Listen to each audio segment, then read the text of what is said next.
ஏங்க இது நியாயமா? யாருடைய பணத்தை எடுத்து யாருக்கு செலவு செய்யறது? ஒரு ஆக்கப்பூர்வமான திட்டத்துக்கு கொடுங்க, இல்ல அரசு பள்ளியை படிக்கிற மாணவர்களுக்கு எழுதுற பேனாவை கொடுங்க, மாணவர்கள் வரவேற்பாங்க.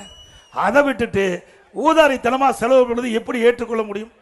அப்பா இப்படின்னா, அப்பா ஸ்டாலின் இப்படின்னா, மகன் கார் பந்தயம் நடத்துறாரு. பல 100 கோடி ரூபாய் செலவழிச்சு சென்னை மாநகரத்தில் கார் பந்தயம் நடத்துறாரு. இது தேவைங்களா? நம்முடைய மக்கள் காலுக்கு செருப்பு இல்லாமல் இருக்கின்ற மக்கள் பல பேர் இருக்கிறாங்க. ஏங்க இதையெல்லாம் இவர்களுக்கு தெரியாது. ஏன்னா செல்வ செழிப்பில் வாழ்ந்தவர்கள். நம்மை போல கிராமத்தில் பிறந்து வாழ்ந்து, ஒரு விவசாய குடும்பத்தில் பிறந்து வாழ்ந்து, வெயிலையும் மழையிலையும் நனைந்து, இரவென்றும் பகலென்றும் பாராமல் உழைத்தா ரத்தத்தை வீரைய மணியில சிந்தி உழைக்கின்ற விவசாய தொழிலாளி அவர்கிட்ட போய் கேட்டு பாருங்க, இந்த பணத்துடைய அருமை என்று தெரியும். ஆக மக்களுடைய வரி பணத்தை எப்படி ஊதாரித்தனமா அப்பாவும் மகனும் செலவு பண்றான்னு பாருங்க. கார் பந்தயம் சென்னையில் நடத்துற, இது தேவையா நாட்டுக்கு? எவ்வளவு பிரச்சனை நாட்டில் இருக்குது.